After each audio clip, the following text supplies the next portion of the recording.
Welcome to spider posting. ఈరోజు కార్యక్రమంలో మనం చర్చించబోయే అంశం ఒక ఇంట్రెస్టింగ్ టాపిక్ మనం చర్చించబోతున్నాం. ఎందుకంటే భారతదేశంలో అత్యున్నతమైనటువంటి వ్యవస్థ వ్యవస్థ అయినటువంటి న్యాయ వ్యవస్థ కొన్ని సందర్భాల్లో తనకున్నటువంటి అత్యున్నత అధికారాలను ఉపయోగించి ఒక సామాన్యుడికి కూడా న్యాయం చేసే విధంగా తీర్పులు ఇవ్వడం జరుగుతుంది. అందుకు మనందరం ఈ భారతీయ న్యాయ వ్యవస్థలో ఉన్నందుకు చాలా ఆనందపడాలి. ఎందుకంటే ఇలాంటి న్యాయ వ్యవస్థ మరెక్కడ ప్రపంచంలో లేదు. ఒక పేదవాడికి అన్యాయం జరిగితే న్యాయస్థానాలు ముందుకొచ్చి ఆ పేదవాడిని ఎలా కాపాడుతాయో చెప్పే ఉదాహరణలు ఈ ఇన్సిడెంట్. ఎందుకంటే తాజాగా ఒక ఇష్యూ జరిగింది. అతుల్ కుమార్ అనే ఒక నిరుపేద వ్యక్తి చదువుకొని ఐఐటి జేఈ అడ్వాన్స్లో 1455 ర్యాంక్ సాధించాడు. దేశం మొత్తంలో 1500 లోపే ర్యాంక్ సాధించాడు. ఐఐటి ధన్బాద్లో సీట్ కూడా వచ్చింది. కానీ కేవలం 17,500 ఫీజు కట్టలేక ఆ అబ్బాయి ఆ ఫీజు కట్టే సమయానికి ఆ పోర్టల్ క్లోజ్ అయిపోయింది. ఆ ఫీజు కట్టే టైం అయిపోయింది. దాంతో ఆయనకి ఆ ధన్బాద్లో ఎంట్రీ లేకుండా పోయింది. అయితే ఎవరో ఒక తెలిసిన వ్యక్తి ఇది ఎలాగైనా సరే ఈ విద్యార్థికి న్యాయం చేయాలని చెప్పి సుప్రీంకోర్టు తలుపు తట్టారు.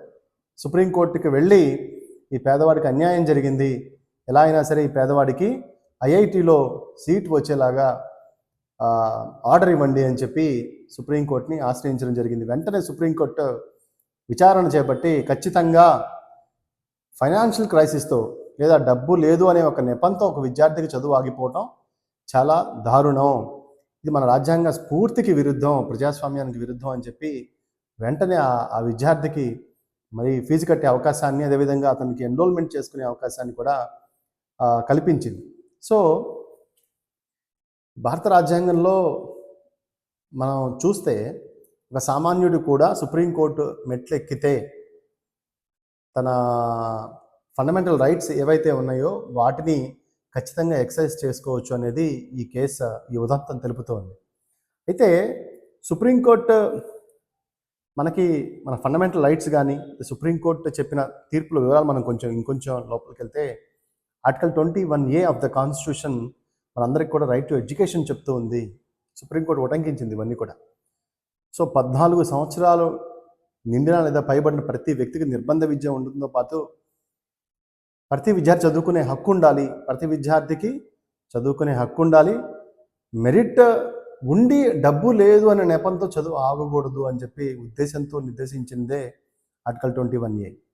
ఇకపోతే ఆర్టికల్ 15(4) ఇది కూడా ఎవరైతే బ్యాక్వర్డ్ క్లాసెస్ ఉన్నారో, ఎస్సీ ఎస్టీ పీపుల్ ఉన్నారో వీరికి చాలా మంచి అవకాశాలను కల్పించాలి అని చెప్పి ఆర్టికల్ 15(4) చెప్తుంది. అదేవిధంగా రైట్ టు ఈక్వాలిటీ ఆర్టికల్ 14, ఇందులో ప్రతి ఒక్కరికి సమాన హక్కులు ఉండాలి అని చెప్పి ఈ ఆర్టికల్లో చెప్తూ ఉంది. అదేవిధంగా సుప్రీంకోర్టు నుండి అత్యున్నత పవర్స్ ఏవైతే ఆర్టికల్ 142 ఇది డిస్క్రిషనరీ పవర్స్ అంటారు. అంటే సుప్రీంకోర్టు ఇలాంటి కేసులు వచ్చినప్పుడు తన విచక్షణాధికారంతో ఇచ్చినటువంటి తీర్పులు అనమాట. కాబట్టి ఆ 142ని ఉపయోగించి ఈ అబ్బాయికి ధన్బాద్లో ఐఐటి సీటు ఇవ్వాల్సిందే అని చెప్పి సుప్రీంకోర్టు రూలింగ్ ఇవ్వడం జరిగింది. అదేవిధంగా ఈ 142 కేసులు మనం చూస్తే RC Mehta versus union of India కేసుల్లో ఈ భోపాల్ కేస్ స్ట్రాటజీ, భోపాల్లో గ్యాస్ లీకేజ్ చాలామంది చనిపోతే విక్టిమ్స్కి నష్టపరిహారం ఇవ్వాల్సిందే అని చెప్పి ఆ ఫ్యాక్టరీని ఆదేశించడం జరిగింది. ఉన్నికృష్ణన్ కేసులో కూడా మనం చూస్తే ఖచ్చితంగా చదువుకునే హక్కుని కాలరాసే పరిస్థితులు ఏమైనా సరే సుప్రీంకోర్టు అంగీకరించదు అని చెప్పింది. కాబట్టి ఈ భారతదేశంలో ఇంతటి మహోన్నతమైనటువంటి న్యాయ వ్యవస్థకి మనందరం కూడా థ్యాంక్స్ చెప్పాల్సిన అవసరం ఉంది. ఎందుకంటే పేదవాడు సుప్రీంకోర్టు మెట్లెక్కితే న్యాయం జరుగుతుంది అనే ఒక భరోసాని ఇక్కడ కల్పించడం జరిగింది.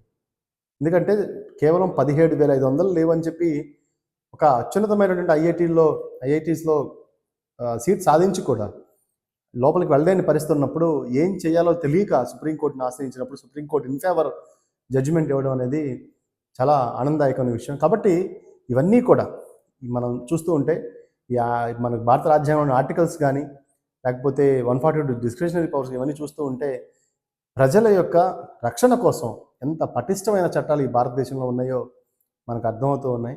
కాబట్టి ఈ అతుల్ కుమార్ ఇంకా మంచిగా చదువుకొని ఈ దేశానికి ఉపయోగపడాలని కోరుకుందాం. అదేవిధంగా సుప్రీంకోర్టు ఇచ్చిన తీర్పుని మనందరం కూడా చాలా ఆనందంగా ఆహ్వానిద్దాం. ఇలాంటి మరెన్నో తీర్పులు, మంచి మంచి తీర్పులు పేదవాళ్ళకు అనుకూలంగా రావాలని చెప్పి మనం కోరుకుందాం. ఇలాంటి మంచి తీర్పునిచ్చిన జస్టిస్ చంద్రచూడ్ గారికి మనందరం కూడా ధన్యవాదాలు తెలియజేస్తూ ఈ వీడియోని ఇంతటితో ముగిద్దాం. మరొక మంచి టాపిక్తో మళ్ళీ మనం కలుద్దాం.